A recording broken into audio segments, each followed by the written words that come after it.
Hola a todos los amigos y amigas de Filosofía Apuntes. Estamos con Michel de Montaigne, sus ensayos, libro primero, todavía en el libro primero. Hoy vamos a ver los capítulos del 11 hasta el 22.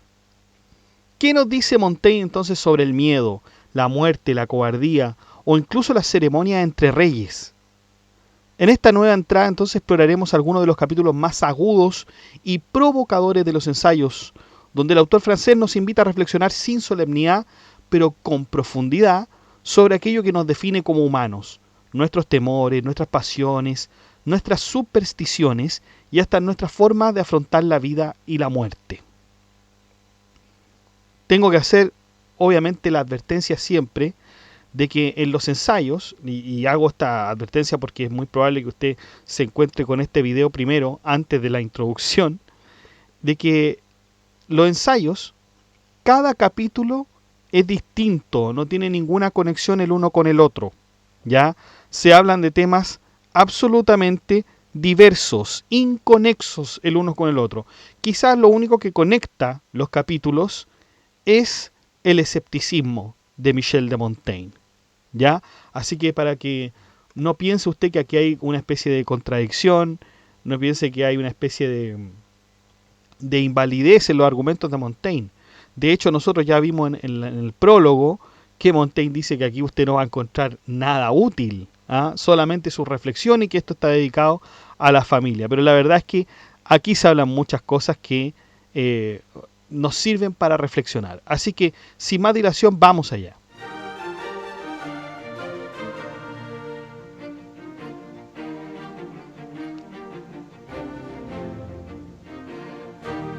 Capítulo 11. Sobre los pronósticos. Montaigne no tiene una mirada muy positiva sobre los pronósticos u oráculos en la historia humana.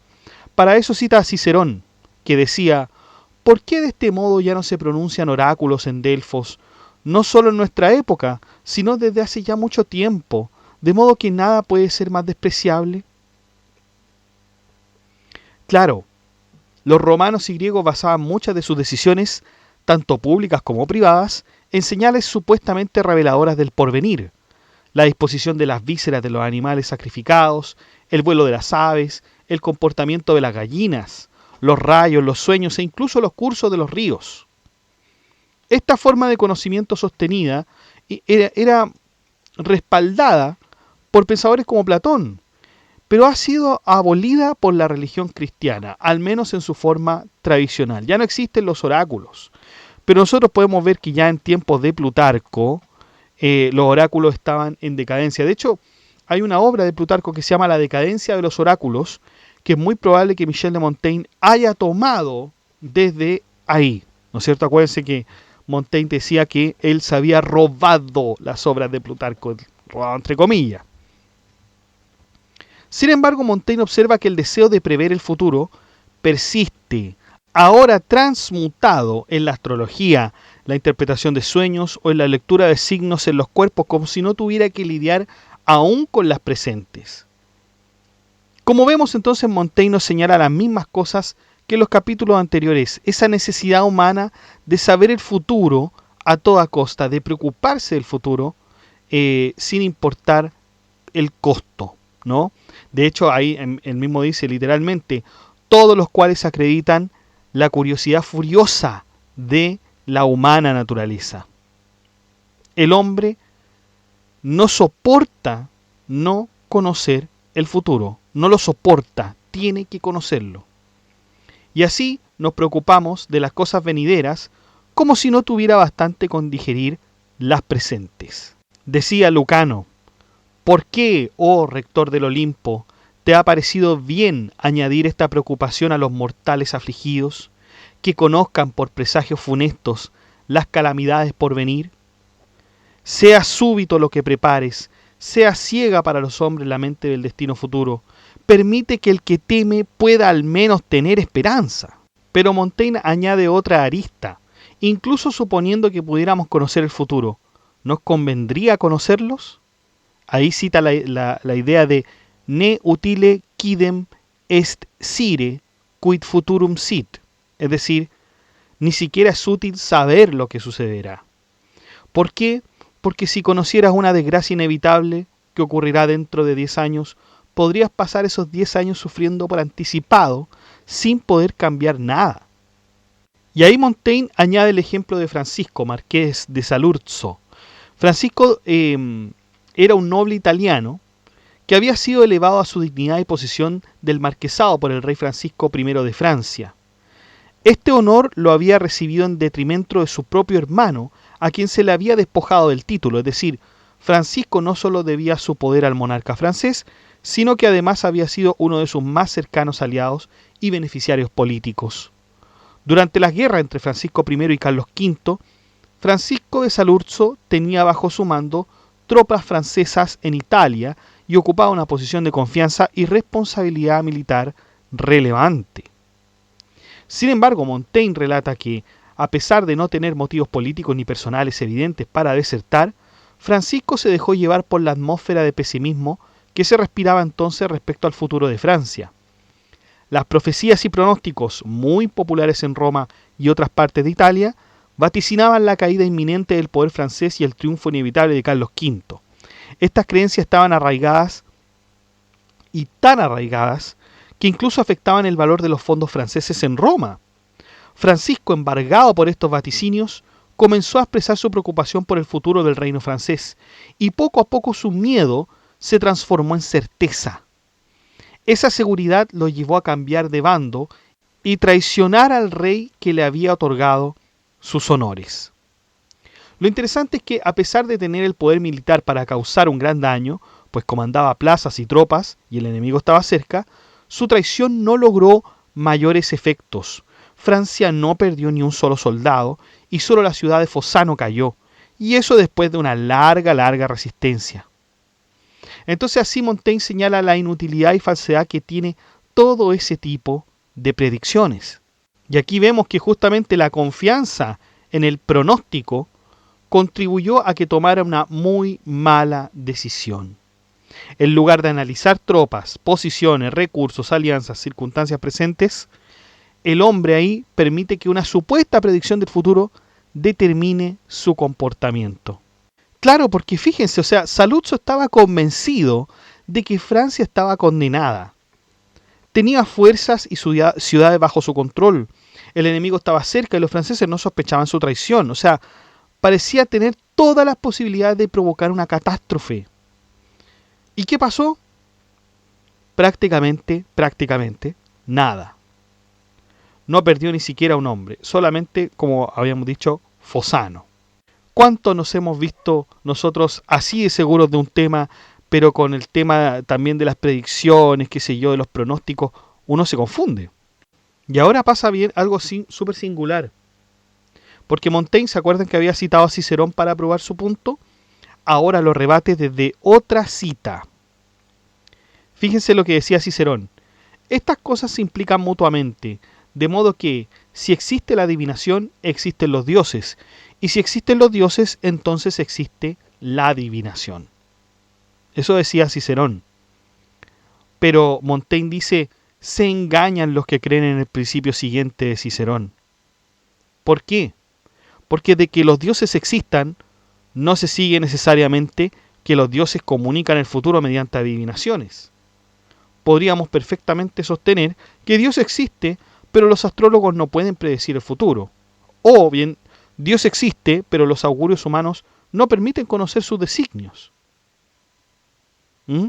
Entonces, una cosa es la creencia religiosa y otra es la credulidad adivinatoria. Por eso es que a Montaigne le gusta más la cita de Pacubio, que decía, porque a esos que entienden el lenguaje de las aves y que saben más por el hígado ajeno que por el suyo propio, los considero más dignos de ser oídos que de ser escuchados con atención. O sea, un tremendo desprecio tiene Montaigne por el arte adivinatorio. Claro, y esto es típico, no comprendo mis propias decisiones, pero puedo conocer el futuro mirando el hígado de una oveja. Se ríe Montaigne precisamente de esa desproporción. Y ahí Montaigne aprovecha de contarnos el origen, para él, absurdo de la adivinación etrusca. Y nos relata entonces la historia tradicional de Tages. Un campesino está arando y de repente surge de la tierra un ser extraordinario, con rostro de niño y sabiduría de anciano. Tages le revela los principios de la adivinación al campesino y estos conocimientos son conservados durante siglos. ¿Qué le parece eso a Montaigne? Una basura. Una basura. Dice, mejor preferiría gobernar mis actos por la suerte de los dados que en virtud de patrañas semejantes. ¿Ah? Entonces, por último, el dado no pretende saber. El adivino sí lo pretende. Ahora bien, después introduce a Platón y señala que incluso en la organización política se ha concedido un papel a la fortuna. Porque una cosa es el azar, reconocido como azar, y el otro es el azar disfrazado de conocimiento. Montaigne puede aceptar que ciertas decisiones se dejen a la suerte, pero lo que apunta es que transformar coincidencias fortuitas en una supuesta ciencia predictiva, no, ahí estamos en un error. De hecho, Montaigne advierte sobre lo equivocado que están algunas personas de confiar solo en las casualidades afortunadas y no considerarlas muchas veces que los pronósticos se han equivocado. Cita con ironía el dicho latino quis est enim qui totum diem jaculans non aliquando collineet, es decir, ¿quién que lance dardos todo el día no acierta alguna vez? Claro, porque esto lo hace ¿para qué? Para indicar que hasta el error más constante puede, por pura casualidad, coincidir con la verdad. De hecho, antes de esa cita, el mismo Montaigne dice lo siguiente: diciéndolo todo, no es peregrino que enuncie la verdad y la mentira. Porque si hacemos suficientes predicciones, alguna va a tener que acertar. Entonces, ¿quién puede pasarse todo el día disparando esas flechas sin acertar alguna vez en el blanco? Porque claro, imaginemos que un astrólogo hace cada año 500 predicciones. 500 predicciones. Puede decir, habrá una guerra, morirá un gobernante, habrá una inundación, caerá un gobierno, ocurrirá un terremoto, habrá una epidemia, surgirá una rebelión. Alguna terminará ocurriendo, alguna de ellas va a terminar ocurriendo. ¿Y esto demuestra que puede ver el futuro? Por supuesto que no. De nuevo, si disparamos suficientes flechas, algunas van a acertar. Está el caso del famoso Diógoras el ateo, quien en Samotracia ridiculiza los exvotos de los náufragos salvados, señalando que no vemos los de quienes murieron. No porque no existan, sino porque no sobrevivieron para colocarlos. Entonces, hay un sesgo de confirmación. Los humanos tienden a recordar los aciertos extraordinarios y olvidar la norma de los errores. Otra cosa que agrega Montaigne es la naturaleza ambigua y oscura del lenguaje profético, una jerga vaga, deliberadamente ininteligible, que permite a los intérpretes adaptar los textos a cualquier evento posterior. En términos de crisis, dice Montaigne, los espíritus inseguros buscan consuelo en esas ilusiones celestes en vez de en su propio juicio, y concluye que esta disposición del alma humana, tan proclive a hallar sentido donde no lo hay, se parece más a un juego de ociosos que a una verdadera búsqueda de la verdad. De hecho, el mismo Montaigne dice literalmente, a nadie se le ocurre tomar nota de sus desdichas cuando éstas son más ordinarias y frecuentes, y se decanta mucho lo que por rara casualidad se adivina. Porque claro, las equivocaciones son frecuentes, son aburridas y por lo tanto las olvidamos. Pero el acierto, cuando se acierta, es una cuestión rara, sorprende y siempre se recuerda más. Entonces nuestra memoria construye una imagen falsa. Ahí Montaigne recuerda a Genofonte, que según Cicerón, Genófanes de Colofón fue excepcional entre los filósofos que aceptaban la existencia de los dioses porque rechazó la adivinación. O sea, lo que quiere decir aquí Montaigne, que no porque se rechace la adivinación se rechaza a los dioses, porque el conocimiento futuro, claro, es de los dioses. Entonces, ¿cómo es que un ser humano puede saber el conocimiento futuro? Ah, porque tiene contacto con los dioses. Ese es como el argumento que se da. Pero aquí tenemos a un filósofo, que es Genófanes de Colofón, que dice que, mire, yo acepto los dioses, la existencia de los dioses, pero yo rechazo la adivinación. Y se encargó de rechazarla siempre. Pasa otro problema Montaigne. Durante periodos de crisis política, observa que las personas buscan explicaciones en las estrellas, las profecías, los textos misteriosos y en las señales sobrenaturales. ¿Por qué funcionan tan bien? Porque los textos proféticos suelen utilizar, como ya habíamos visto, un lenguaje oscuro, ambiguo y fantástico. ¿Y por qué hacen esto? ¿Con qué pretensión? Porque imaginemos lo siguiente, el rey de Francia, acá hay una predicción específica. El rey de Francia morirá el 15 de agosto de 1580. Llega el día y no muere. Profecía falsa. Pero si nosotros decimos que el rey de Francia morirá cuando el león atraviese las aguas y la corona tiemble bajo el cielo rojo, ahí caerá el poderoso, ¿qué significa? Eso puede significar, estimado, lo que usted quiera. Absolutamente lo que usted quiera. Total, cuando pasen todos los hechos, la posteridad puede aplicarle el que mejor la acomode. Esto se parece mucho, muchachos, y aquí de nuevo está la influencia de Plutarco, con el lecho de Procusto. ¿Qué era el lecho de Procusto? Bueno, era un hombre que vivía en una cabaña, vamos a decir, y vivía en el camino entre Eleusis y Atenas, y ofrecía hospitalidad a los viajeros. Y a primera vista parecía un anfitrión generoso, invitaba a los caminantes a descansar en su casa, y les ofrecía una cama para pasar la noche. Sin embargo, la hospitalidad era una trampa. Procusto tenía una obsesión, que todos sus huéspedes encajaran perfectamente en su cama de hierro. Hay quienes dicen que eran 2 camas, pero bueno. En la vida cotidiana griega las camas habituales eran clinai, es decir, lechos hechos principalmente de madera con correas, cuerdas o tiras de cuero que sostenían el colchón o los cojines. En la versión del mito, las víctimas de Procusto nunca podían encajar perfectamente en el lecho porque el propio Procusto se encargaba de que siempre hubiera un desajuste. El punto del relato es precisamente que nadie coincidía en la medida de la cama, ya fuera porque era demasiado alto o demasiado bajo. Algunas versiones cuentan que Procusto incluso tenía 2 camas de distinto tamaño, una más corta y otra más larga. De esta manera siempre encontraba la forma de hacer que el viajero no encajara. Si la víctima era alta, la acostaba en la cama corta. ¿Y qué pasaba? Le quedaban colgando los pies. Y le cortaba las partes que sobresalían de la cama. Si era baja, la persona la ponía en la cama larga y la estiraba hasta alcanzar la medida. A eso se le llama el lecho de Procusto.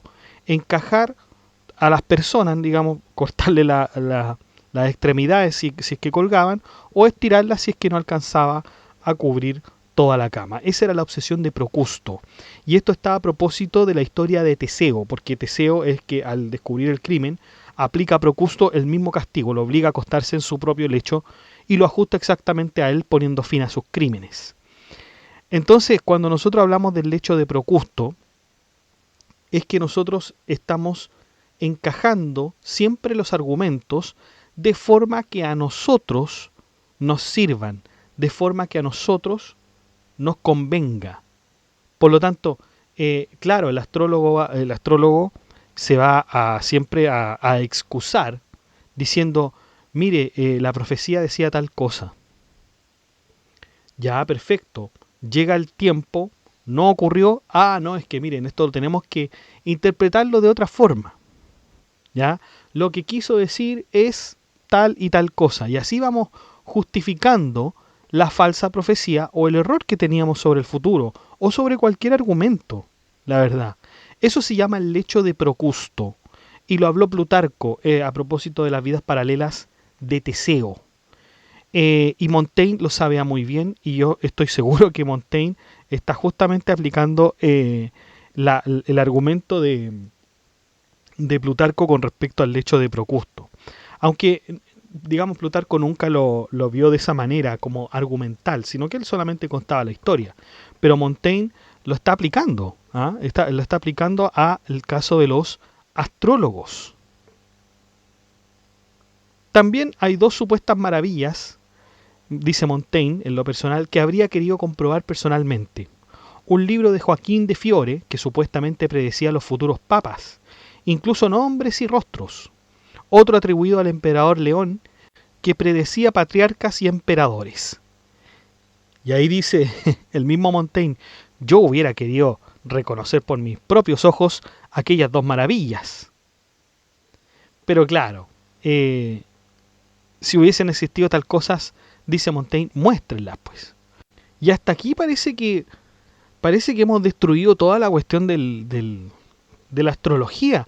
Parece que no es tan escéptico Montaigne después de todo. Pero esta última parte nos deja muy, muy, muy atónitos, porque después de pasar todo el capítulo destruyendo los augurios, la astrología, la profecía, la adivinación, llegamos al daimón de Sócrates. Sócrates decía experimentar una señal interior que le advertía en determinadas ocasiones. Y uno esperaría que Montaigne dijera, esta es otra superstición. Pero fíjense lo que dice. ¿El demonio de Sócrates era acaso un cierto impulso de su voluntad que se apoderaba de él sin el dictamen de su raciocinio? O sea, aquí no está afirmando, no está afirmando dogmáticamente, porque nos dice acaso, era acaso, ¿no es cierto? El demonio de Sócrates, no está diciendo el demonio de Sócrates era esto, quizá era otra cosa. Y Montaigne nos dice algo súper interesante, que Sócrates había desarrollado, mediante la templanza, la virtud, la disciplina, la experiencia, una disposición tan excelente que sus intuiciones espontáneas solían orientarlo correctamente. No era una voz sobrenatural.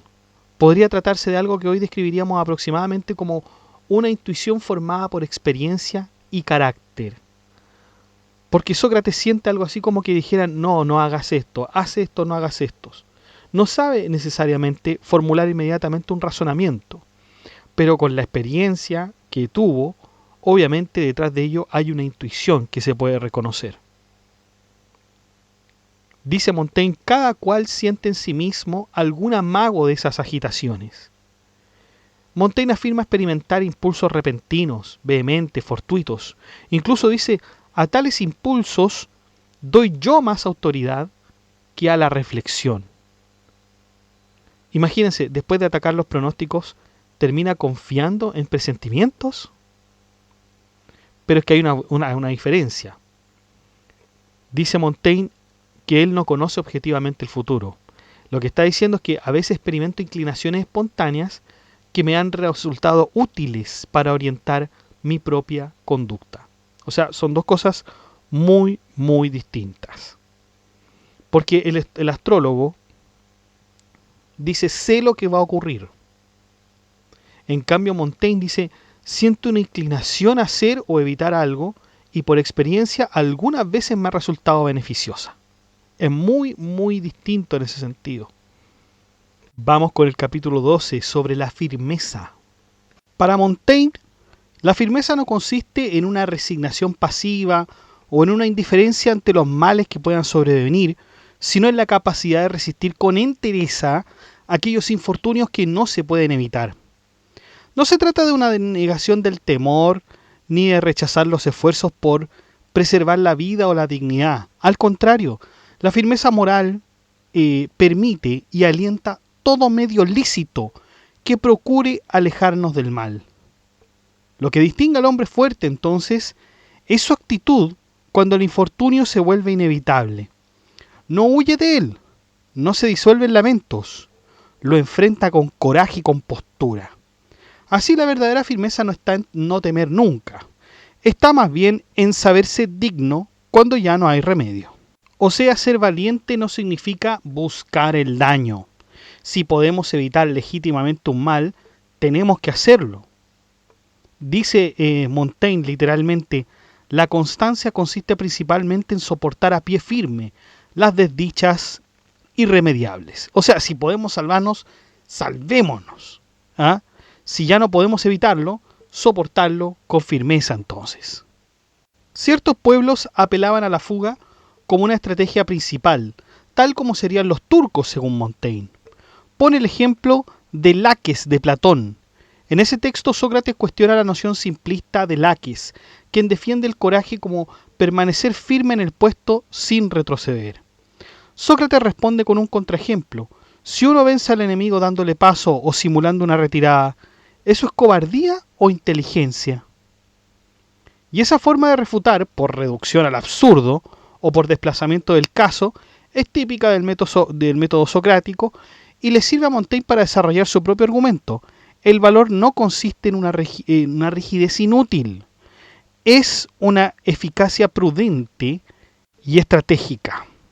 Hay otro ejemplo con los espartanos en Platea, porque estos tenían fama precisamente de mantenerse firmes. Sin embargo, en Platea simularon una retirada. ¿Por qué? Porque no conseguían romper la formación persa. Entonces retrocedieron.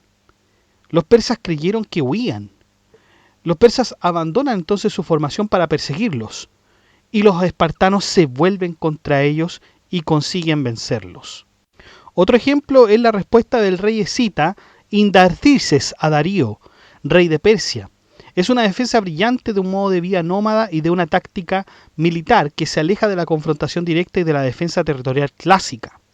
Cuando Darío lo acusa de cobardía por evitar el combate, Indarcises le replica que no se trata de temor, se trata de una forma deliberada de guerra. ¿Qué significa esto? Su pueblo no tiene ciudades ni tierras cultivadas que proteger, por lo tanto no hay nada que conquistar ni ocupar. Y esa movilidad se convierte en su mayor fortaleza porque priva al enemigo de cualquier victoria material o simbólica. Ahora con todo esto nos cambia un poco el escenario y nos habla de los proyectiles.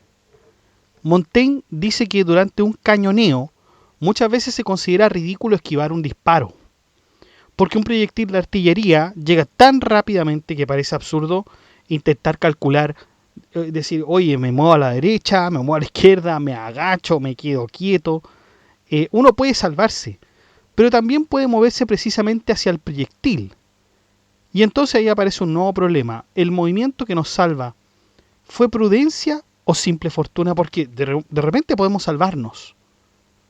Podemos salvarnos, o sea, quizás si nos movemos en un determinado lugar, haciendo un determinado movimiento, quizás esquivamos el proyectil. Y eso puede pasar. No digo que suele ocurrir, pero puede pasar que podamos esquivar un proyectil. De hecho, a veces ocurre que por tratar de esquivar un proyectil, hacemos movimientos cómicos. Como cuando los soldados, no sé, se tiran al suelo, qué sé yo, para esquivar obviamente los cañones. Pero eso le ha salvado la vida. Sin embargo, hay un caso del Marqués de Wast, donde hay una matización importante, porque el Marqués de Wast, general al servicio del emperador Carlos V, protagonizó un episodio durante la expedición a Provenza, que Montaigne relata con detalle en los ensayos. Mientras inspeccionaba la ciudad de Arles, Wast se aproximó utilizando como cobertura un molino de viento. Sin embargo, en un momento dejó esa protección y se expuso innecesariamente.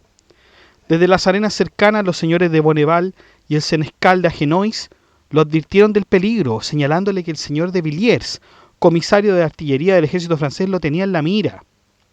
Villiers disparó entonces una culebrina, que es una pieza de artillería larga y precisa, y aunque Wast no vio el cañón ni el disparo, tuvo un movimiento reflejo y se echó a un lado justo a tiempo, evitando ser alcanzado por el proyectil. Montaigne comenta que gracias a ese movimiento instintivo, el marqués salvó la vida. Lorenzo de Medici, duque de Urbino y padre de Catalina, quien durante el sitio de Mandolfo salvó su vida al agacharse justo en el momento en que se disparaba un cañón frente a él. El proyectil pasó rozando por donde había estado su cabeza y, de no haberse movido, le habría dado en el vientre. Este acto, más que una decisión razonada, parece haber sido un movimiento obviamente instintivo. Montaigne reflexiona que no hay tiempo real para deliberar en situaciones tan súbitas como un disparo. No se trata de calcular la altura de la mira, la trayectoria de la bala. Es una reacción inmediata, corporal, en la que interviene más el miedo o el reflejo que el juicio. Más aún, él mismo reconoce que no puede evitar estremecerse al oír el disparo repentino de un arcabuz, lo que también ha observado en hombres más valientes que él. Para los estoicos no es reprochable que el cuerpo reaccione instintivamente al peligro o al dolor, por ejemplo palideciendo ante un derrumbe o sobresaltándose en una tormenta, siempre y cuando el juicio racional permanezca firme e imperturbado. Es decir, aceptan la reacción física como una respuesta automática y natural, pero insisten en que el alma sabia no debe ceder interiormente, debe mantener su paz, es decir, su mens immota, la mente inamovible, aunque las lágrimas rueden en vano sin tocar la razón. En contraste, Montaigne señala que el hombre común y también el filósofo peripatético no logra este desapego absoluto. En ellos la pasión invade la razón, altera el juicio, contamina la voluntad y determina las acciones. En este sentido, el estoico representa el ideal del alma que resiste incluso bajo tormenta emocional, mientras que el peripatético busca un equilibrio más humano, que es moderar las pasiones. Montaigne parece reconocer la nobleza ideal del estoico, pero también su dificultad extrema, y quizás con su característico escepticismo, nos sugiere que el alma humana está más cerca del peripatético que del sabio estoico. Esto está muy parecido, muchachos, al capítulo 2 sobre la tristeza, porque ahí Montaigne decía que una misma apariencia puede ocultar sentimientos distintos. Una persona puede estar triste, pero no necesariamente llorando, ¿ya? Y en este capítulo es un poco parecido, porque una misma conducta puede tener valores morales completamente distintos, dependiendo de la intención, el juicio y las circunstancias, porque huir puede ser cobardía o inteligencia, quedarse puede ser valentía o bien estupidez. Agacharse puede ser prudencia o un reflejo afortunado, y estremecerse puede coexistir perfectamente con el valor. Vamos con el capítulo 13, bien distinto, ceremonia de la entrevista de reyes. Montaigne reflexiona sobre las ceremonias y etiquetas en las entrevistas entre grandes personajes, particularmente entre reyes y pontífices. Para criticar esto, ¿por qué lo hace? Para criticar sutilmente la exageración y el formalismo vacío. Toma como punto de partida una norma de urbanidad común, que el anfitrión debe estar presente cuando se le visita, especialmente si quien llega es de igual o mayor jerarquía. A partir de ahí critica la costumbre de salir al encuentro con tanta anticipación que se abandona el hogar, considerando que es más respetuoso esperar y recibir al visitante en su sitio. Montaigne alude a episodios históricos concretos como la entrevista de Marsella entre el rey Francisco I y el Papa Clemente VII, y otra entre el Papa y el emperador de Bolonia, para mostrar que incluso los grandes recurren a estrategias ceremoniales para afirmar jerarquías, pero también que dichas prácticas se interpretan de modo ambiguo. Llegar primero al lugar del encuentro puede significar tanto superioridad como deferencia. Tras su liberación del cautiverio imperial en 1526, Francisco I buscaba reforzar su posición frente al emperador Carlos V. Clemente VII, por su parte, también necesitaba un contrapeso al creciente poder imperial en Italia. Esta entrevista fue parte de una política matrimonial, el matrimonio entre Enrique, hijo de Francisco I, el futuro Enrique II, y Catalina de Medici, sobrina del Papa. El encuentro, por tanto, tenía una importancia tanto dinástica como geopolítica. Tal como relata Montaigne, Francisco I ordenó todos los preparativos necesarios para recibir al Papa en Marsella, pero salió de la ciudad antes de su llegada, dejando a Clemente el honor de hacer su entrada formal con tiempo y espacio. Esto permitía que el pontífice fuese recibido con la dignidad que correspondía a su cargo y que la entrevista tuviera el carácter simbólico de una visita papal al soberano francés, sin que el rey apareciera como subordinado. Durante los días que duró la visita, Se celebraron fastuosas ceremonias, recepciones, banquetes y misas, y se cerró el acuerdo matrimonial que era el objetivo principal del encuentro. La boda se celebró el 28 de octubre de 1533 y Clemente mismo ofició la ceremonia. Entonces, aquí Montaigne destaca la etiqueta. Aunque en teoría el personaje de mayor rango debía llegar primero al lugar del encuentro, aquí el rey parece haber querido mostrar deferencia sin ceder autoridad. Así se resalta cómo las formas pueden usarse para negociar jerarquías políticas sin recurrir a la violencia y como los actos simbólicos, quien llega primero, quien espera, quien acoge, están cargados de significados. Cada grupo social, país, ciudad o profesión desarrolla sus propias normas y fórmulas que, si bien son útiles para la convivencia y el trato social, no deben esclavizar al individuo. Para Montaigne, seguir la cortesía por educación y no por sumisión es el ideal. Él mismo se declara bien formado en las costumbres francesas, pero escoge aplicarlas con libertad sin permitir que lo obliguen o incomoden. La cortesía, concluye, puede volverse molesta cuando se practica con exceso o se vuelve un fin en sí misma. Y ahí Montaigne, bueno, nos está diciendo que cada país, obviamente, tiene sus costumbres. Hay una relatividad de las costumbres. No existe una única manera natural de ser cortés. Lo que en Francia es correcto puede no serlo en otro país. Lo que corresponde en una corte puede no corresponder en una casa particular. Lo que hace un soldado puede diferir de lo que hace un magistrado. Entonces, la costumbre, ojo, no es igual a la naturaleza. Los que empiecen a ver en la costumbre la naturaleza no es necesariamente así. Vamos con el capítulo 14, que dice: del castigo por obstinarse sin fundamento de la defensa de una plaza. Sostiene que la valentía, si bien es una virtud, se pervierte cuando traspasa los umbrales del juicio y se transforma en obstinación o locura. Así el soldado o comandante que defiende una plaza indefendible, cuando según los cánones del arte militar lo sensato sería rendirse, actúa con irresponsabilidad. Asimismo, dice Montaigne, la valentía, como todas las demás buenas prendas, tiene sus límites. Un exceso de valor conduce a la temeridad, obstinación y locura. Ahora, bueno, nosotros ya explicamos, sobre todo en el libro primero, qué significaba una plaza. Significa una ciudad, castillo, fortaleza o posición militar fortificada. O sea, nosotros podemos imaginar una fortaleza con 100 soldados.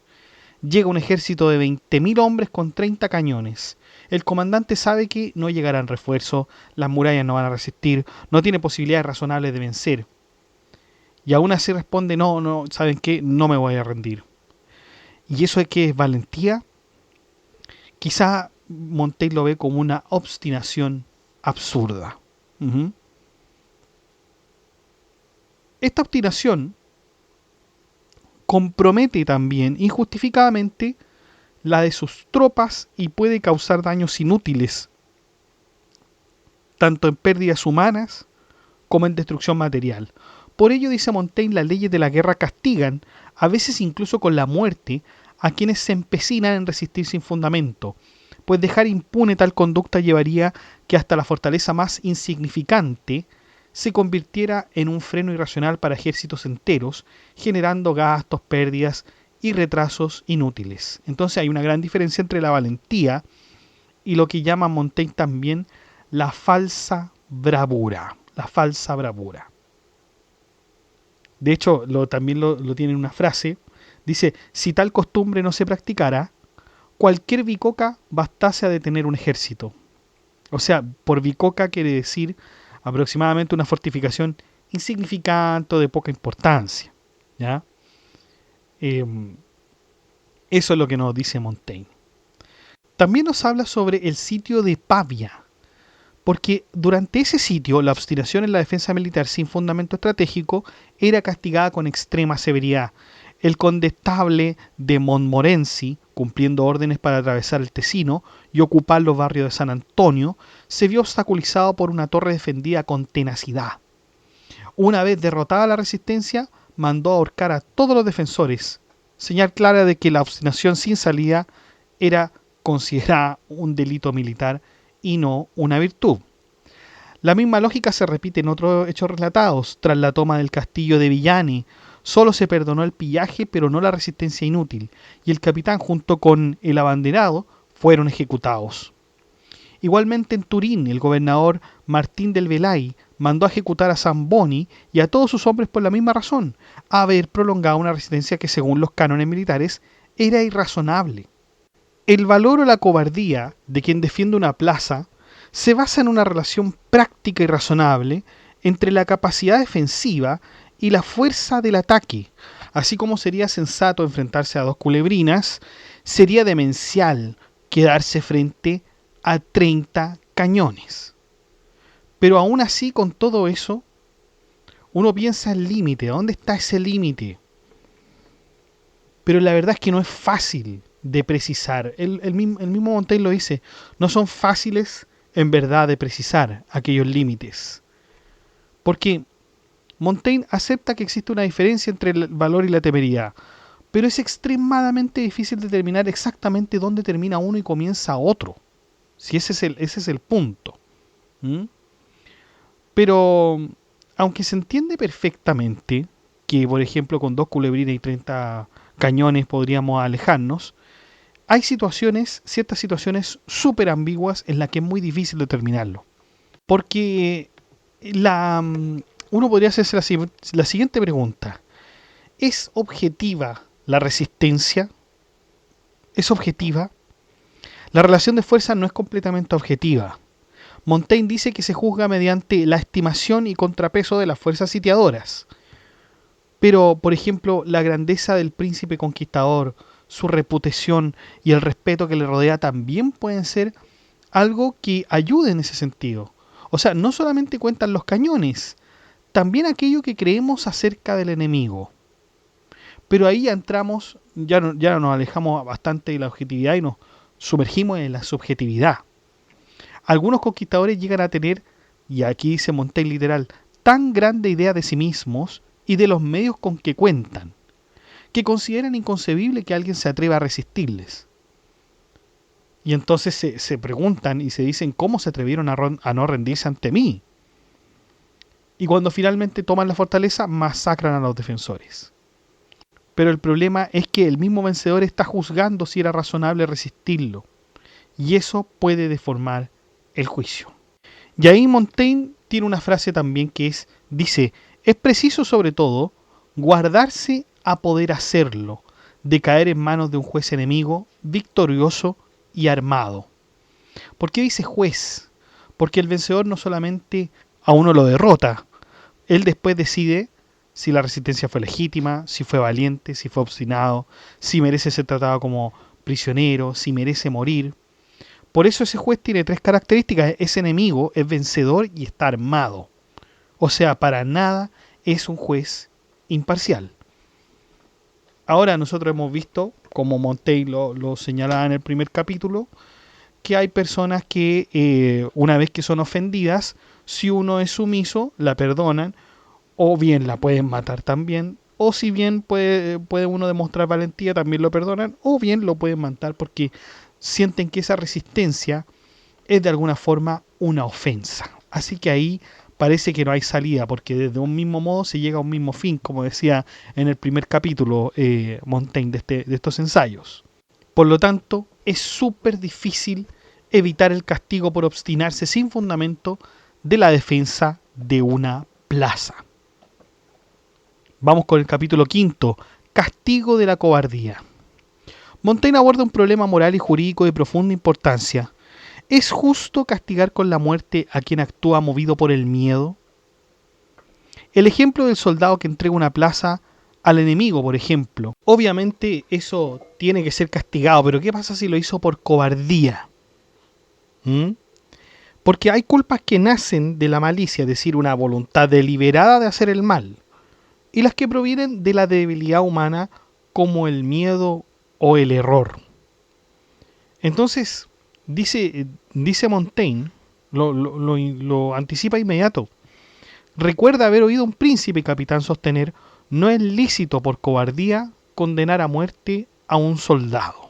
Según Montaigne, la cobardía, al ser una flaqueza natural, no debería ser castigada con la misma severidad que la traición consciente, ya que en ella el individuo no actúa contra su conciencia, actúa por incapacidad de resistir un impulso natural. Antes, dice Montaigne, la cobardía se castigaba con vergüenza e ignominia. Se dice que fue Carondas quien impuso pena a la cobardía y que mucho antes los griegos a la cobardía enjecían en batalla. El castigo consistía en exponer al cobarde en la plaza pública por 3 días, vestido de mujer, para que así recuperaran el valor que habían perdido. Tertuliano decía, más vale que el delincuente se avergüence de su culpa que derramar su sangre. En el mundo romano también existía castigo. Si bien cita a Amiano Marcelino para mostrar que el emperador Juliano condenó a muerte a soldados por no mantenerse firme ante los partos, aplicando leyes antiguas, también muestra que no siempre fue así.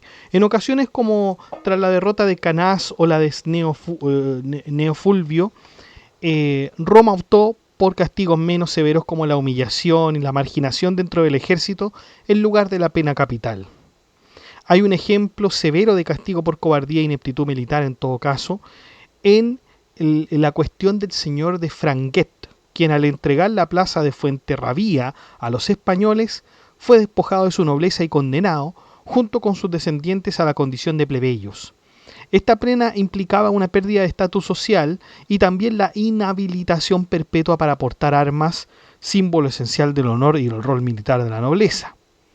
Montaigne añade que castigos similares se aplicaron a los nobles que se rindieron en Guisa y a otros casos posteriores, reflejando un patrón jurídico y político claro.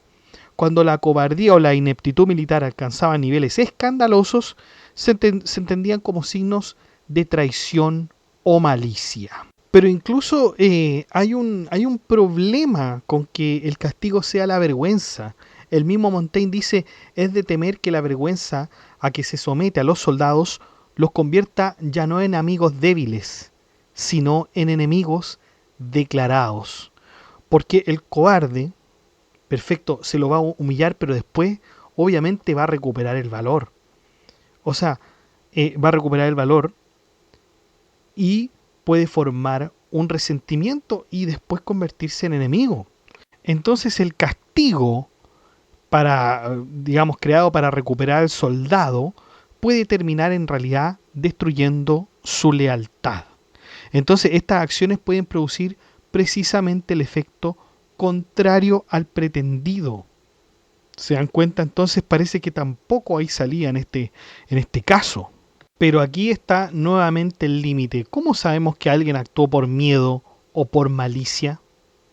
¿Cómo sabemos que alguien actuó con dolo o fue simplemente negligente? Vamos con el capítulo 16, un rasgo de algunos embajadores. Montaigne parte este capítulo de una manera muy, muy práctica. Nos dice que cuando conversa con otros, procura llevarlos hacia aquello que realmente conocen. Lo dice expresamente así: acostumbro para aprender algo en la comunicación con los demás a llevar la conversación a aquellas materias que mis interlocutores conocen mejor. Sin embargo,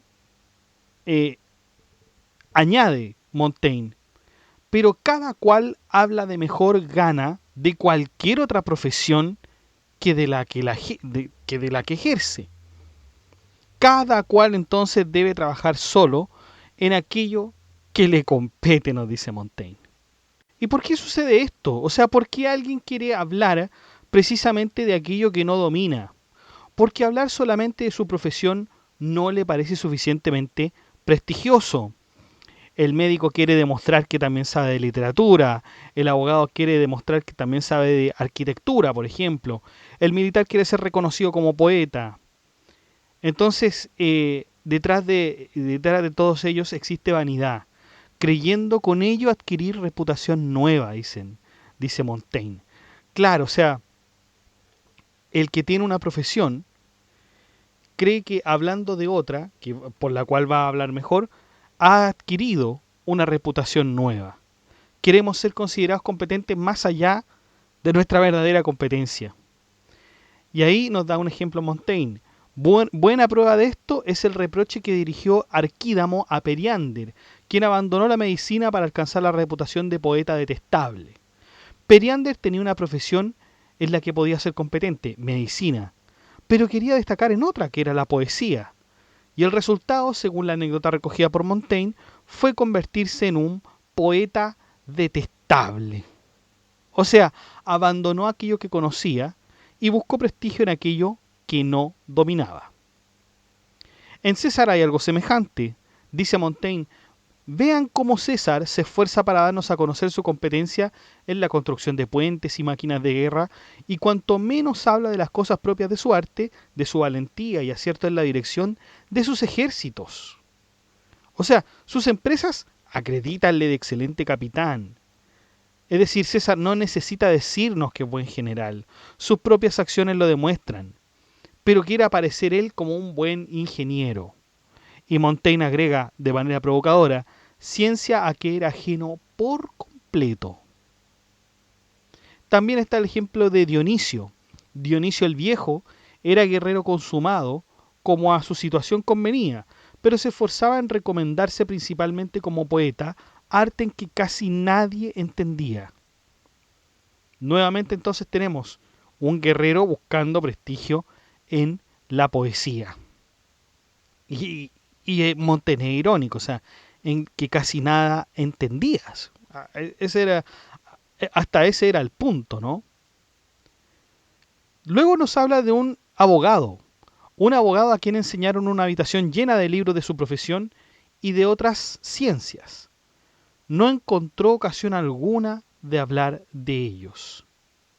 Porque el hombre está literalmente rodeado de aquello que conoce, pero ve, dice Montaigne, el plano de una fortificación colocado en la escalera de la casa. Y entonces se extendió en largas y magistrales consideraciones sobre la fortificación. Y ahí dice Montaigne: 100 capitanes y soldados veían todos los días sin reparar ni parar mientes. Es decir, quienes realmente entienden en fortificaciones probablemente pasan delante del plano sin sentir la necesidad de demostrar nada. Pero el abogado, en cambio, necesita pontificar. A Montaigne le causa asombro y hasta desagrado que los embajadores del rey de Francia hayan ocultado información importante y ofensiva pronunciada por el emperador Carlos V en pleno consistorio. Para Montaigne, el servidor tiene el deber de comunicar fielmente los hechos al soberano, sin filtros ni paternalismos. Ocultar la verdad por temor a las consecuencias no solo es impropio, altera el equilibrio natural de las jerarquías. Un embajador no está por sobre el juicio del monarca, ni en autoridad, ni en prudencia. Y el mismo Montaigne dice: yo encuentro muy extraño que un embajador se permita abusar así de lo que su deber le ordena comunicar a su soberano. Paréceme que el deber del servidor es representar fielmente las cosas por entero, como han acontecido. Eso es lo que dice Montaigne. Entonces el embajador debería transmitir los hechos completos. ¿Para qué? Para que la libertad de ordenar, colegir y juzgar queden en poder del soberano o amo. Entonces el embajador informa y el soberano tiene que interpretar y decidir. De hecho, también nos dice Montaigne,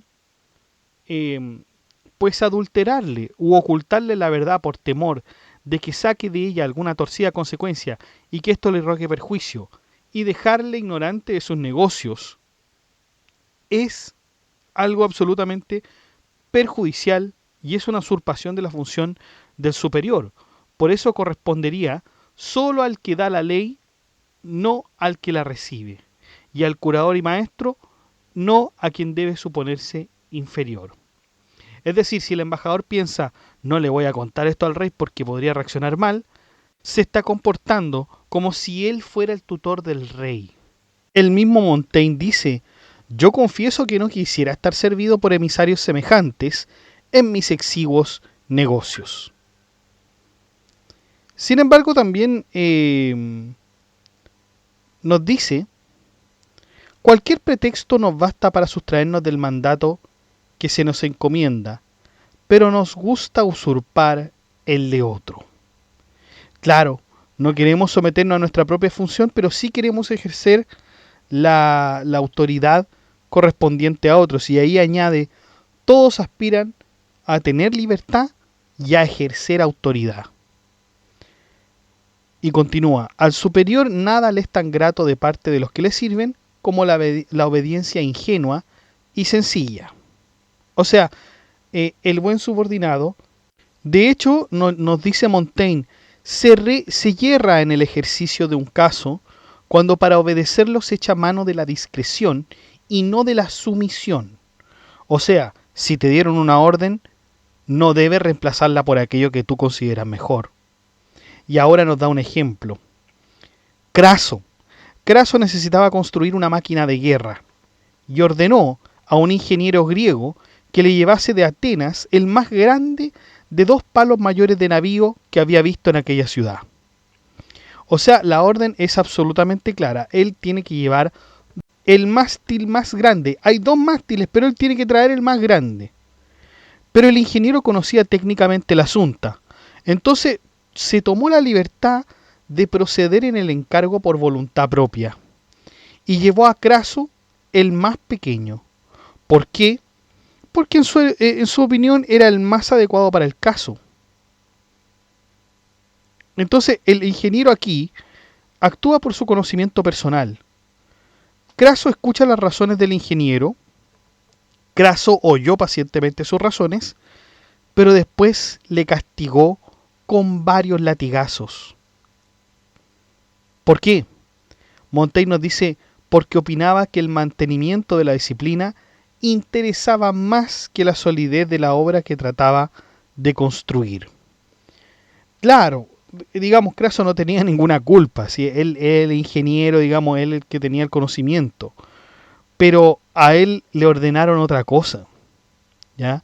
Le ordenaron otra cosa, o sea, si le ordenan una cosa y él hace otra, y lo que más importa aquí es formar el carácter, entonces lo vamos a castigar.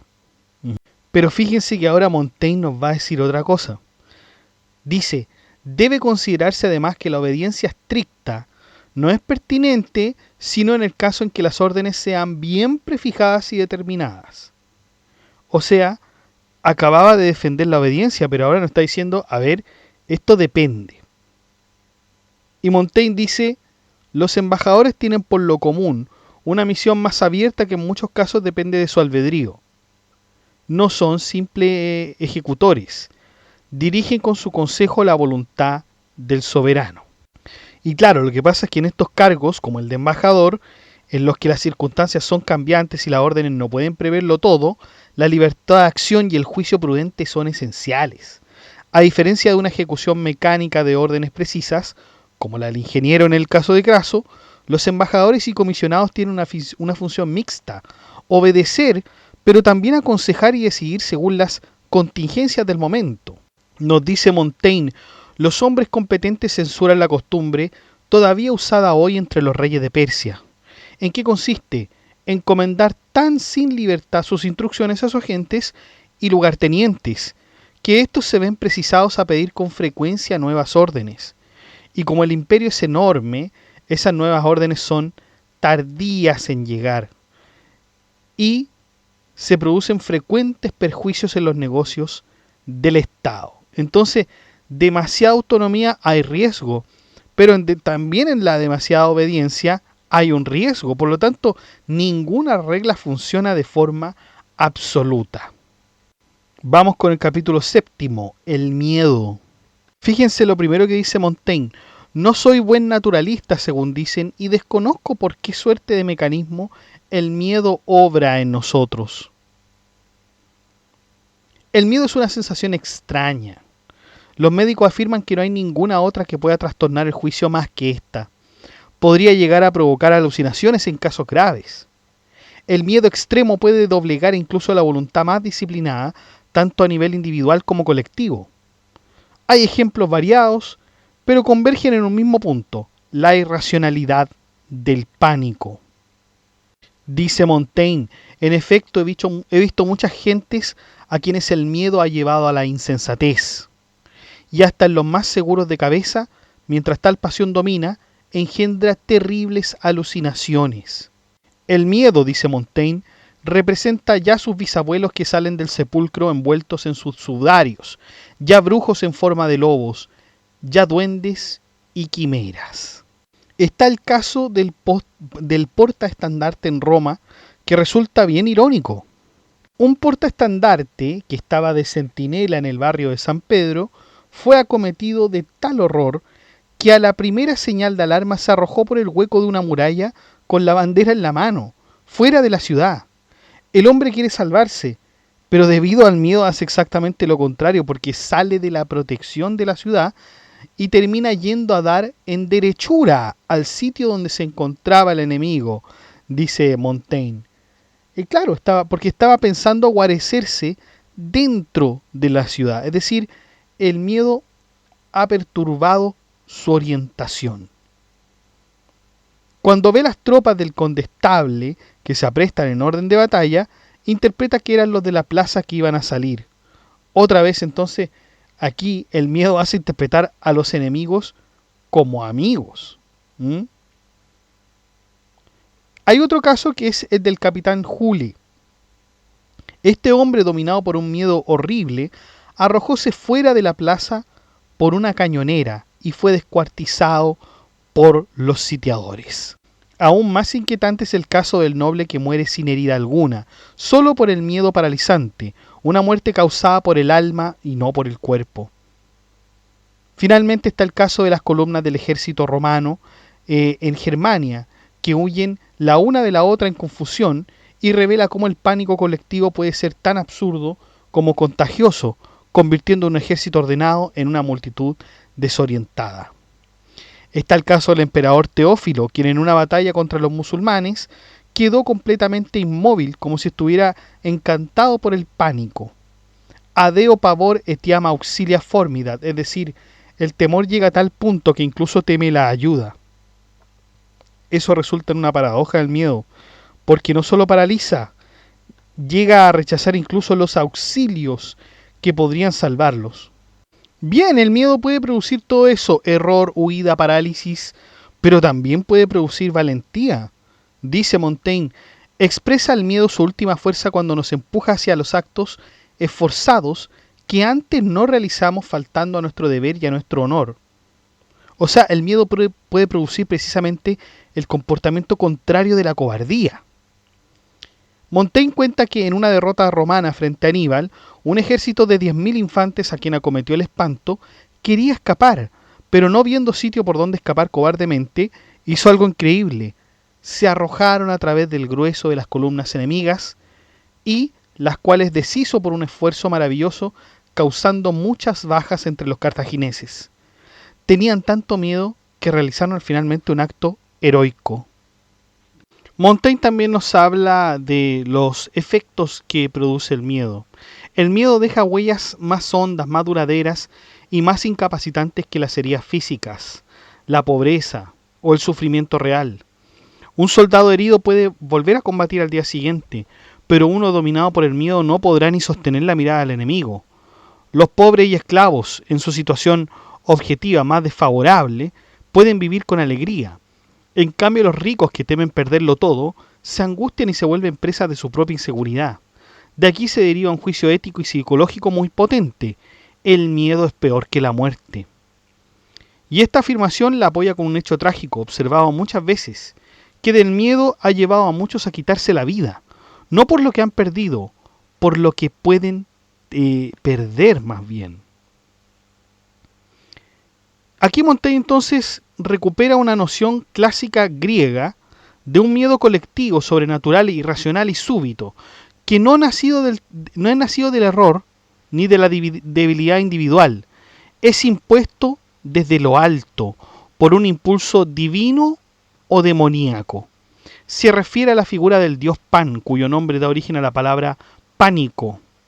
Este tipo de miedo se manifiesta en los pueblos enteros, que de pronto caían en el caos, se mataban entre sí, huían sin rumbo, gritaban como si fueran poseídos. Es mejor para algunos morir de inmediato que sentir el miedo. Capítulo 18. Que no debe juzgarse nuestra dicha hasta después de la muerte. Montaigne comienza con una cita, dice: el hombre debe siempre esperar su fin. Nadie puede considerarse dichoso antes del último instante de su vida. Creso había sido un rey extraordinariamente rico y poderoso, pero termina derrotado por Ciro y condenado a muerte, y en ese momento exclama: «¡Oh Solón, Solón!». ¿Por qué recordaba a Solón? Porque él le había advertido que cualquiera sea la buena fortuna de los hombres, estos no pueden llamarse dichosos hasta que hayan traspuesto el último día de su vida. Montaigne explica inmediatamente por qué.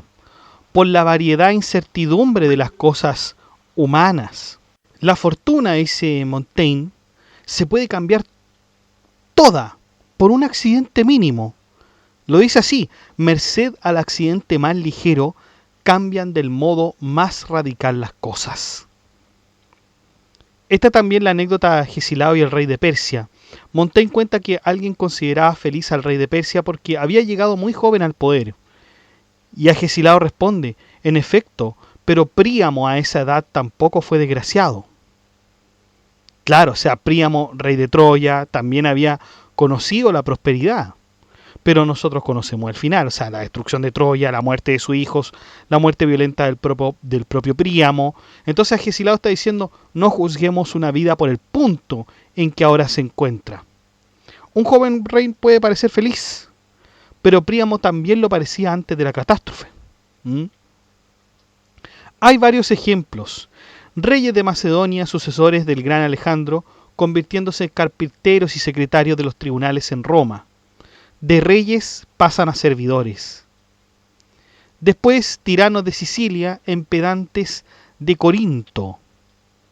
Y después Pompeyo, de un conquistador de medio mundo y emperador de tantos ejércitos, la desdicha hizo un suplicante miserable de los auxiliares de un rey de Egipto. O sea, Pompeyo había sido uno de los hombres, como ustedes sabrán, de los más poderosos del mundo romano, y al final termina buscando protección y acaba asesinado. Ludovico Sforza, este 10º duque de Milán, bajo cuyo dominio Italia había permanecido tanto tiempo, murió prisionero en Loques. Y agrega Montaigne, después de haber permanecido 10 años encarcelado. ¡Qué hombre tan afortunado, podemos decir! Pero y después, la fortuna sabemos que todavía no ha terminado de actuar. Hay una reina ejecutada, de hecho. La más hermosa de las reinas, viuda del rey más grande de toda la cristiandad, ¿no acaba de sucumbir bajo la mano de un verdugo? Crueldad, indigna y bárbara, dice Montaigne. Ahora bien, la muerte confiere sentido, valor y medida a todo lo que se ha hecho antes. Todas las acciones, las virtudes aparentes, los discursos sabios o heroicos, serán puestos a prueba en ese momento. Si fueron verdaderos, la muerte los confirmará. Si fueron fingidos, la muerte los desmentirá. En este juicio final, el cuerpo, el alma y el lenguaje deben coincidir. Montaigne confiesa que ha vivido preparando su muerte, que su filosofía será sometida a prueba no en un debate, sino en el hecho irreversible de morir. ¿Han sido sus escritos mera especulación o expresión auténtica de su alma? Bueno, ese momento lo va a revelar. Montaigne menciona también a Escipión Násica, suegro de Pompeyo, cuya buena muerte rehabilitó su mala reputación. Del mismo modo, Epaminondas, gran general tebano, responde que no se puede juzgar la dicha de un hombre sin haber visto cómo murió. Es una crítica a este juicio prematuro, ¿no es cierto?, que obviamente la naturaleza nos dice siempre que esto es incierto. Esto es incierto, nosotros no sabemos cómo vamos a terminar, por lo tanto es demasiado pronto para decir que somos felices o para decir que estamos en determinada situación.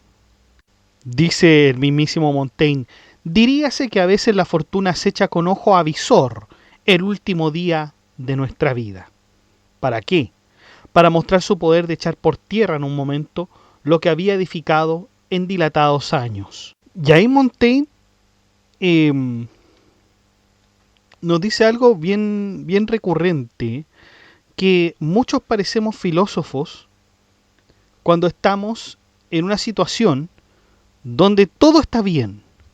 Porque donde todo está bien, hay ciertas personas que dicen: miren, yo tengo valentía, tengo serenidad, hay máximas filosóficas, voy a empezar a hacer citas, qué sé yo, para parecer que tengo conocimiento, para parecer virtuoso, pero eso lamentablemente para ellos no demuestra que realmente lo sean.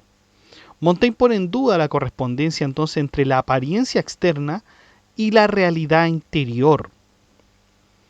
Dice Montaigne, o bien los bellos discursos que la filosofía nos suministra no los aplicamos más que por bien parecer. A veces uno dice, la muerte no es nada, la fortuna me es indiferente, debemos soportarlo todo con firmeza. Pero a lo mejor lo que debiéramos hacer, justamente como dice Montaigne, es decir, por bien parecer, porque esto es para construir una imagen de nosotros mismos. Pero quizás la gente que habla así, de esa manera, dice Montaigne, es porque quizás nunca han sido realmente probados. Claro, dice Montaigne, o los múltiples accidentes de la humana existencia no nos llegan a lo vivo.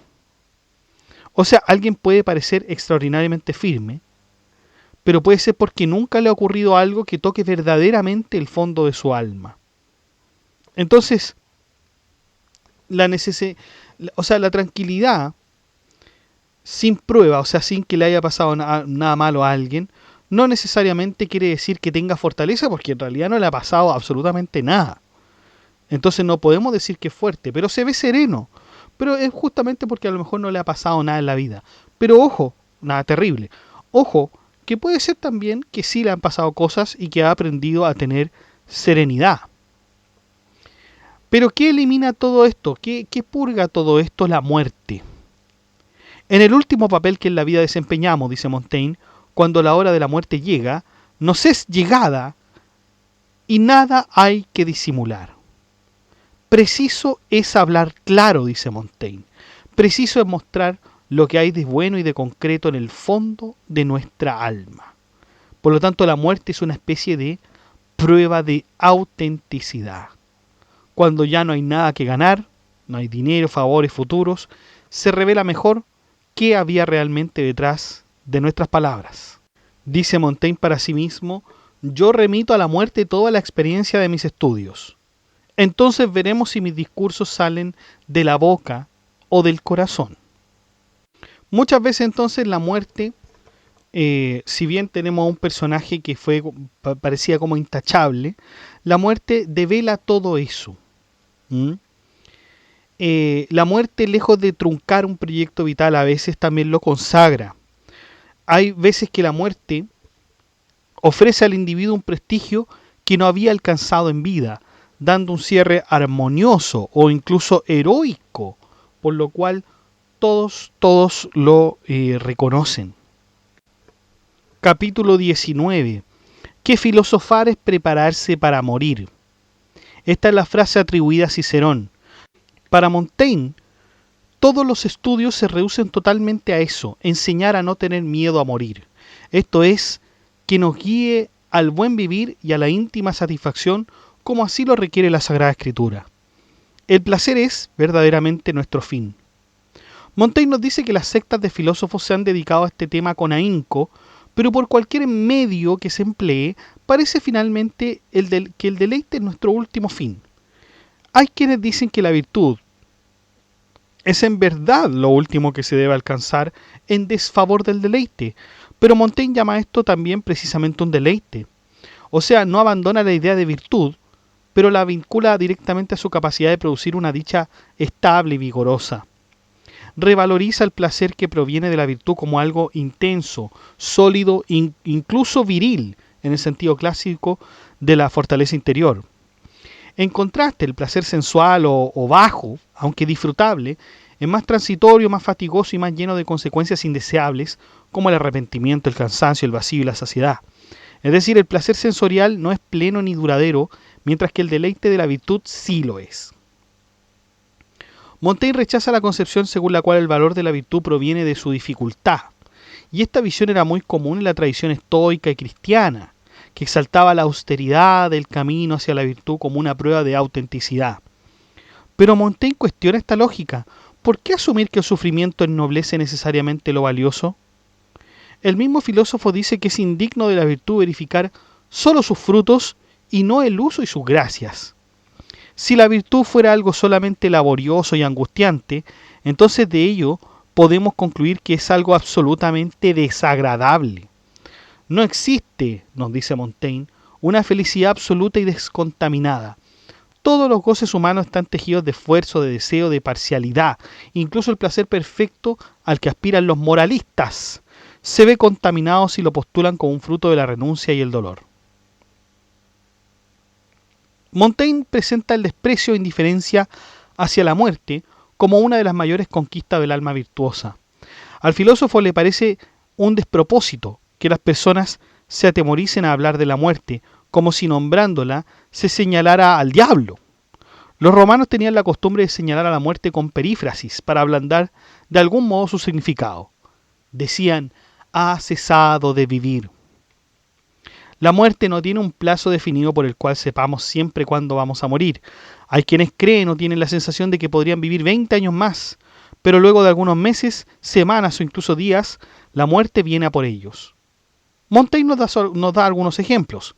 El duque de Bretaña, este noble muere pisoteado o asfixiado por la multitud durante una celebración por la llegada del Papa Clemente VII. Enrique II de Francia, que murió en 1559 tras recibir un golpe de lanza en un torneo caballeresco. Es una muerte absurda, pues se produce durante una fiesta, no en una batalla. Un noble muerto por un animal, muere por el embiste de un cerdo. O sea, un caso sumamente ridículo, pero que muestra que el contraste entre la dignidad esperada de un noble puede llegar con la vulgaridad de una muerte como esta. Esquilo. La anécdota proviene de fuentes clásicas.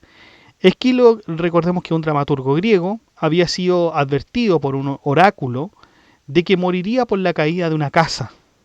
Se alejó a campo abierto, pero un águila dejó caer una tortuga sobre su cabeza, confundiéndola con una piedra.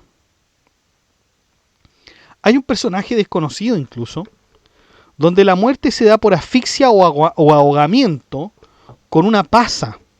Es una de las muertes quizás más humildes y ridículas mencionadas. Un alimento mínimo asociado al placer termina siendo fatal. Emilio Lépido, cónsul y miembro del segundo triunvirato, por haber tropezado en el umbral de una puerta de su casa, murió. Aufidio, por haber chocado al entrar contra la puerta de la Cámara del Consejo. El capitán San Martín murió tras un golpe jugando a la pelota sin heridas visibles.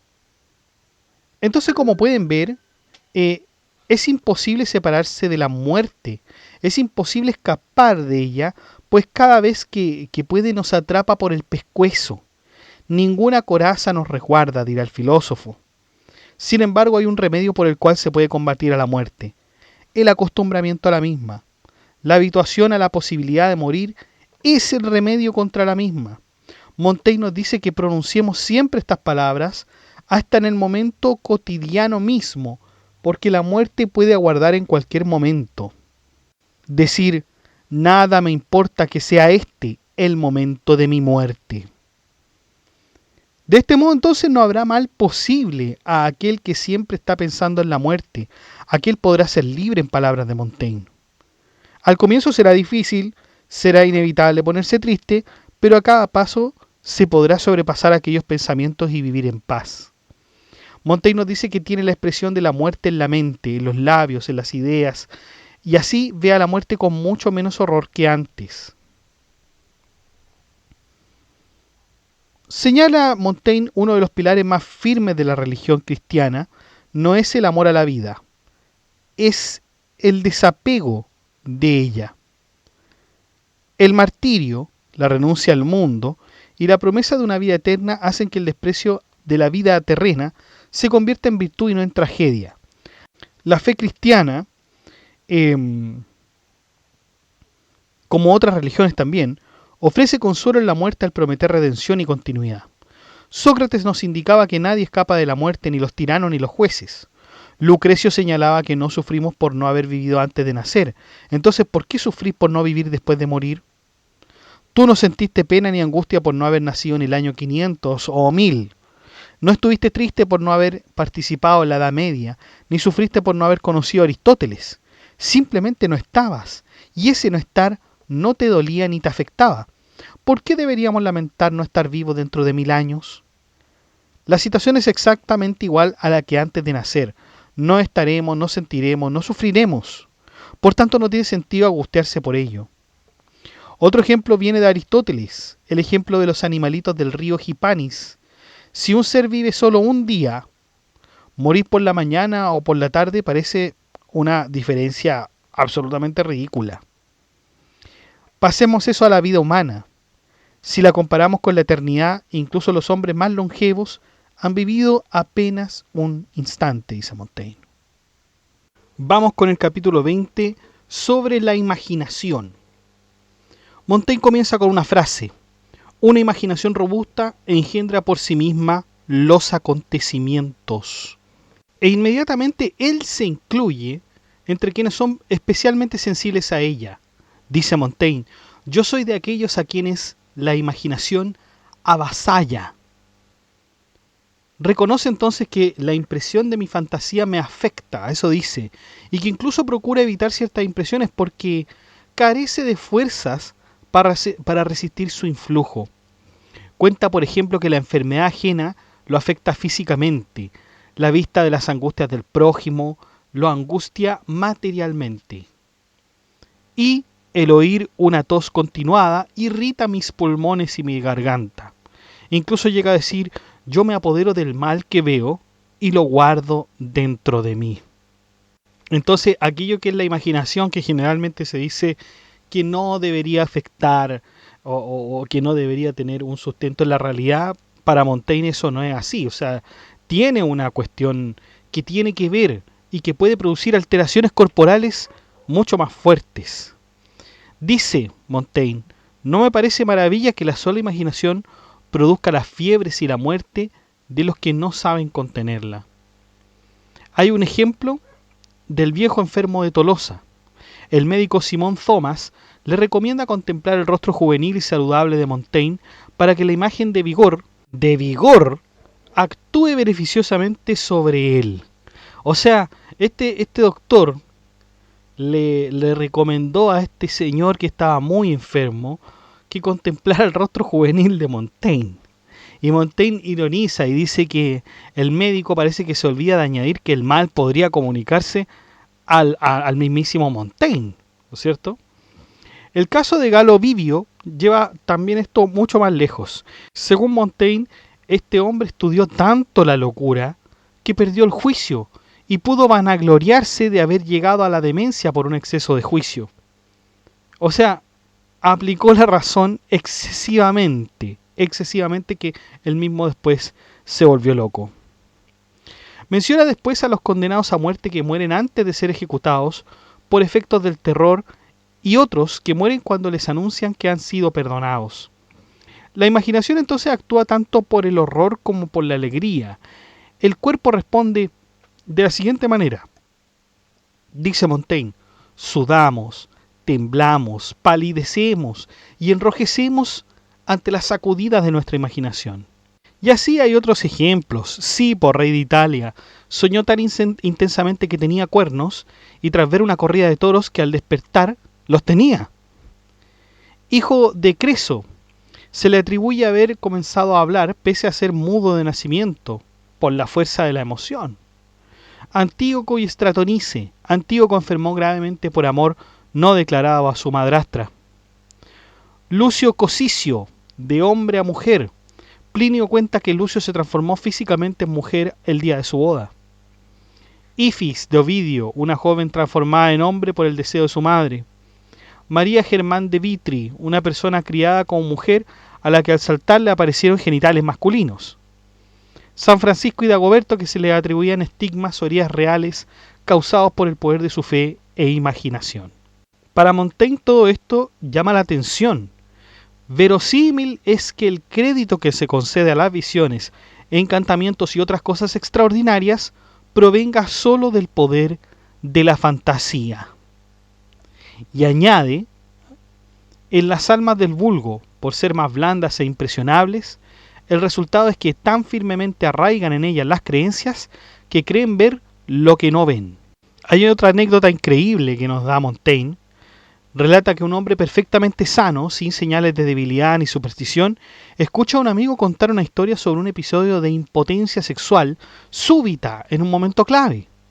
El mero horror de la narración queda grabado en la mente del oyente, quien comienza a experimentar el mismo problema, no por razones físicas, solo por el poder de la imaginación y el miedo. El miedo, al volverse recurrente, se vuelve tiránico. El hombre comienza a vivir con la ansiedad de que esto le suceda de nuevo, lo cual refuerza el problema. Hay otra historia un poco más increíble que nos cuenta el mismo Montaigne, que es una anécdota personal, que dice que un amigo suyo iba a casarse y temía sufrir un encantamiento. Montaigne le entregó una medalla y le dio instrucciones rituales completamente inventadas. Él mismo reconoce que eran patrañas. Sin embargo, el hombre creyó en ellas y recuperó la confianza suficiente para superar su dificultad. Dice Montaigne, nuestra mente no puede rechazar el que medios tan extraños no procedan de alguna ciencia abstrusa. Su insignificancia misma los reviste de autoridad. Es decir, cuanto más misterioso y extraño parece el ritual, más fácil resulta que el sujeto le atribuya un poder. Pero Montaigne no celebra del todo su propio engaño. Dice, fue un capricho repentino y malicioso lo que me invitó a tal acción. Y añade, soy enemigo de las acciones sutiles y fingidas. Si el acto en sí mismo no es vicioso, en cambio el procedimiento sí lo es. ¿Ya? O sea, separar las cosas. Que el engaño haya funcionado no lo convierte en automáticamente moralmente correcto. Está el caso de Amasis y Laódice. Vuelve sobre el mismo fenómeno. Amasis había sido capaz sexualmente con otras mujeres, pero no con Laódice, y sospechó brujería. Después de ciertos actos religiosos recuperó su potencia. Montaigne utiliza el ejemplo para mostrar cómo la imaginación, el temor y la expectativa pueden realmente afectar el cuerpo. Dice, el alma del varón, intranquila por alarmas diversas, piérdese fácilmente. Y añade más, el espíritu se altera y despecha del accidente que persiste en las ocasiones sucesivas. O sea, un círculo de ansiedad anticipatoria en términos modernos. Después cambia un poco en foco Montaigne, como ya es de costumbre, y se burla de la idea de culpar excesivamente al órgano sexual masculino por desobedecer a la voluntad. Dice que este órgano se subleva importunamente cuando de ello no hemos menester y se aplaca más importunamente todavía cuando tenemos necesidad de lo contrario. Pero acto seguido, Montaigne nos dice, ¿realmente es el único órgano rebelde? Y se responde, no. Consideren, si no, si hay siquiera una sola parte de nuestro cuerpo que no se oponga con frecuencia más que sobrada a la determinación de nuestra voluntad. Claro, porque si nosotros pensamos, el rostro revela pensamientos que queremos ocultar. El corazón, el pulmón y el pulso cambian sin que lo ordenemos. Los cabellos se erizan, la carne tiembla, la mano puede moverse involuntariamente, la lengua enmudece, la voz desaparece, el hambre y la sed aparecen aunque preferiríamos no sentirlas. O sea, la soberanía de la voluntad sobre el cuerpo es mucho menor de lo que solemos imaginar. Y lleva el tema incluso más lejos. La voluntad misma rebelde quiere en toda ocasión lo que desearíamos que quisiera. ¿No sucede muchas veces que anhela aquello que la prohibimos precisamente lo que nos daña? ¿Acaso se deja conducir por los principios de nuestra razón la voluntad? Entonces, parece ser que no solamente el cuerpo escapa a nuestro control, también algo tan abstracto como la voluntad puede querer contra nuestro juicio racional un perjuicio. Y esto erosiona cualquier imagen demasiado sencilla del ser humano como sujeto completamente dueño de sí mismo. No es dueño de sí mismo, nos dice Montaigne. Y ahí Montaigne vuelve a los efectos terapéuticos de la imaginación. Dice que los médicos preparan la fe de sus pacientes en los medicamentos con tantas promesas falsas de curación a fin de que el efecto de la fantasía supla la inutilidad de sus pócimas. Incluso menciona casos donde la sola visita de un médico donde le da una medicina habría producido estos efectos. Algo semejante ocurre con una mujer que creía haber tragado un alfiler. Claro, había una mujer que había vomitado y dentro de por ahí, por el vómito, había un alfiler. Y la mujer pensó que había justamente tragado un alfiler. Pero no, fue que una persona introdujo secretamente un alfiler en el vómito. Y cuando ella lo ve, se sintió de pronto libre de todo mal y dolor. O sea, cuando se da cuenta que no se había tragado el alfiler. También cuenta el caso de una joven que enfermó después de creer que había comido carne de gato. Pero luego se le dijo que eso era falso y se alivió. Ahora bien, hay historias más dudosas, dice Montaigne. Hay mujercitas que supuestamente mataban con la mirada, tortugas y avestruces que incubaban huevos con los ojos, brujos de mirada dañina y supuestas marcas maternas transmitidas a los hijos por la imaginación. Y ahí hace una aclaración Montaigne y dice, pero yo no doy crédito a la ciencia de mágicos y adivinos. Está dispuesto a explorar fenómenos extraños Montaigne, pero no por eso aceptar indiscriminadamente la magia y la adivinación. Luego Montaigne nos cuenta la historia o una observación que tuvo él de un pájaro y un gato. Observa personalmente un pájaro caer ante un gato y ofrece dos explicaciones. Bien trastornado por su propia imaginación, bien atraído por alguna fuerza peculiar del felino. O sea, ¿cómo es posible que un pájaro caiga ante un gato, sabiendo que el gato lo puede matar, ¿cierto? Entonces nos dice esto, está trastornado el pájaro por su imaginación o bien está atraído por el gato. Entonces llegamos a una de las secciones más importantes de estos primeros capítulos para entender cómo trabaja Montaigne con sus ejemplos, porque dice, debo advertir que las historias que traigo aquí a colación, déjolas sobre la conciencia de aquellos en quienes las encontré. O sea, dice Montaigne, yo no garantizo la verdad histórica de todas estas anécdotas. La responsabilidad por su autenticidad corresponde a sus fuentes. Mías son las reflexiones que pueden demostrarse por la razón, sin echar mano de casos particulares. O sea, los ejemplos son solo una función ilustrativa. Qué bueno que lo dice a esta altura en todo caso. Llega a decir lo siguiente Montaigne, los testimonios fabulosos, siempre y cuando que sean verosímiles, me sirven como si fuesen auténticos. ¿Por qué? Porque su objetivo no es simplemente escribir una historia en sentido estricto, le interesa explorar lo que la naturaleza humana puede hacer. Y añade, acontecido o no, en Roma o en París, o a Juan o a Pedro, siempre será la cosa un rasgo de la humana capacidad que yo utilizo. También nos dice Montaigne, hay autores cuyo único fin es relatar los acontecimientos. El mío, si a él acertara a tocar, sería escribir no lo acontecido, sino lo que puede acontecer.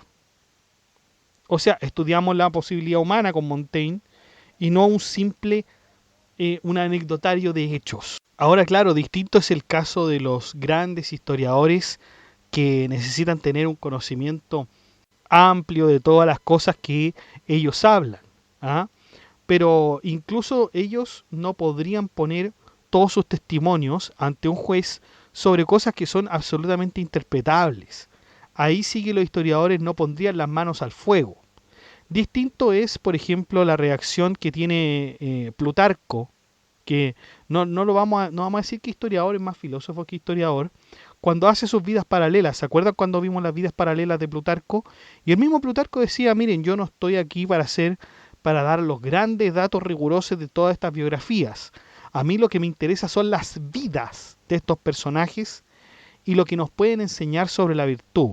O sea, yo miro estas vidas para la posteridad, no las miro para darles datos rigurosos y exactos de todos estos hombres.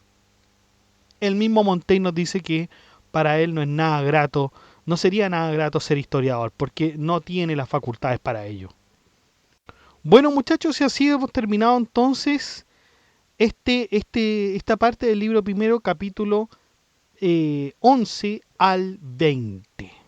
Lo principal que verificamos acá entonces es esta desconfianza a las reglas generales, distinguir apariencia de realidad y reconocer los límites de nuestro juicio. Podemos ver escepticismo muy claro en estos capítulos. En el 11 de los pronósticos, esto que hablaba de la adivinación del futuro, o sea, claramente hay una crítica enorme a las profecías, a los augurios y a esos aciertos casuales de los astrólogos. O sea, ahí sí que hay una desconfianza enorme.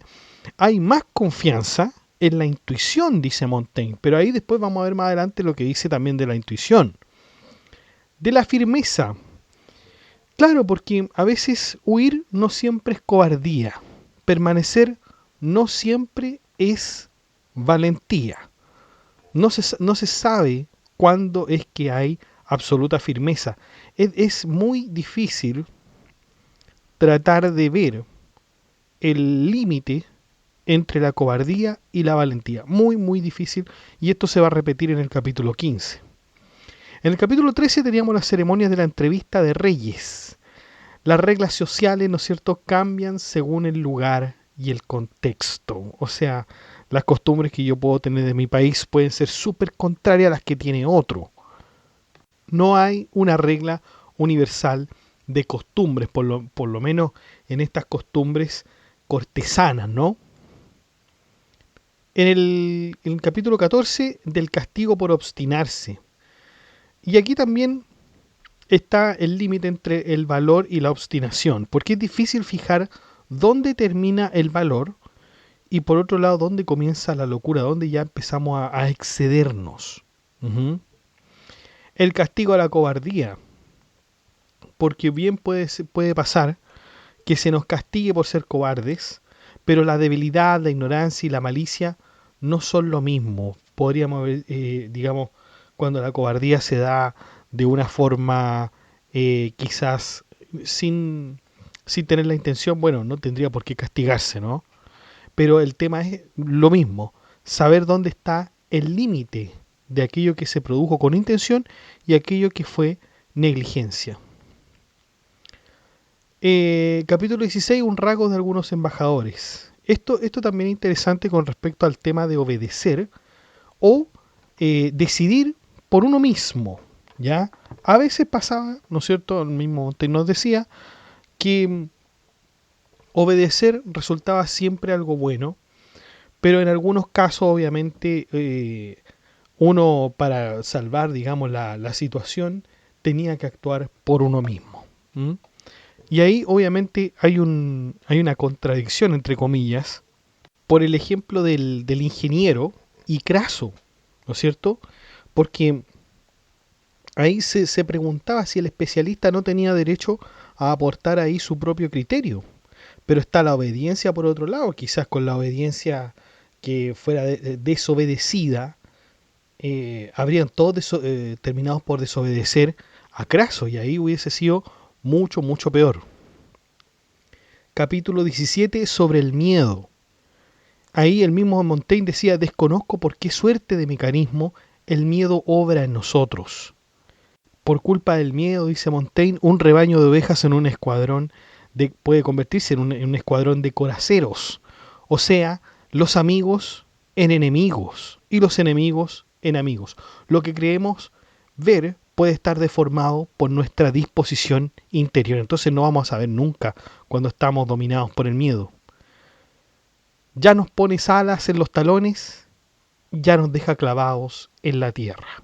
Me acuerdo un dicho que decía, el miedo le da alas a los hombres.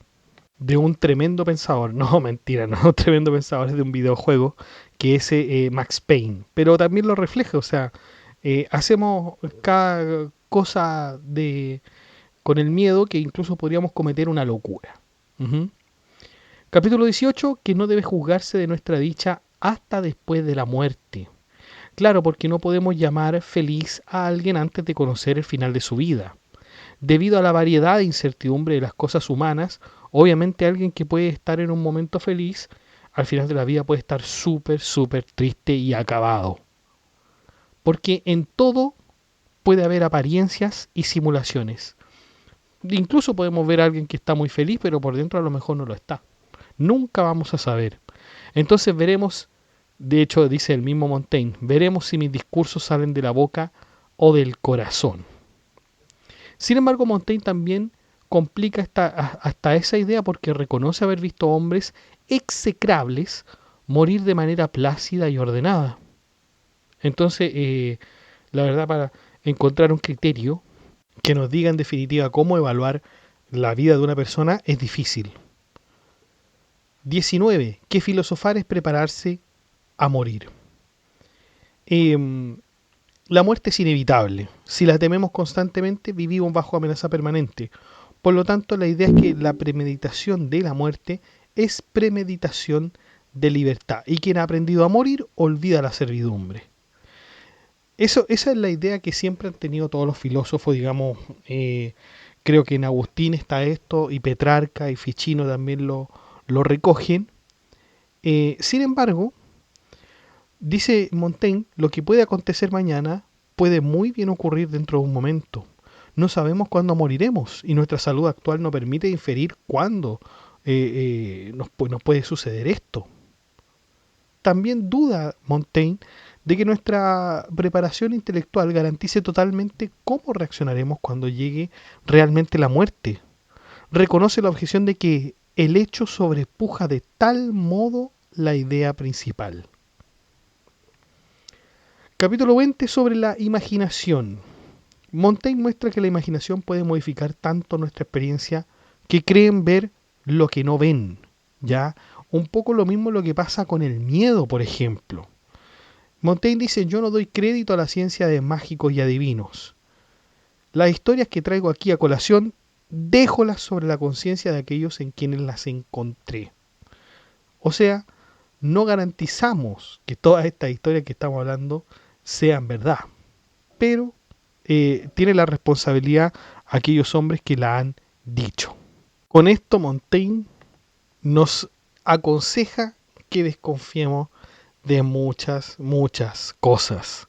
O sea, no podemos juzgar una acción sin conocer las circunstancias, no confundir apariencia con interioridad, no convertir una costumbre en una ley o natural, no convertir un acierto en una prueba, no atribuir una intención que no se puede conocer y no confiar demasiado en tus sentidos cuando las pasiones nos alteran. Y también no creamos que la sinceridad significa infalibilidad. O sea, en resumidas cuentas, no sabemos nada. No sabemos nada. Los dejo invitado al grupo de WhatsApp para que se enteren de las últimas novedades y al grupo de la comunidad para que hablemos de esto y otros temas.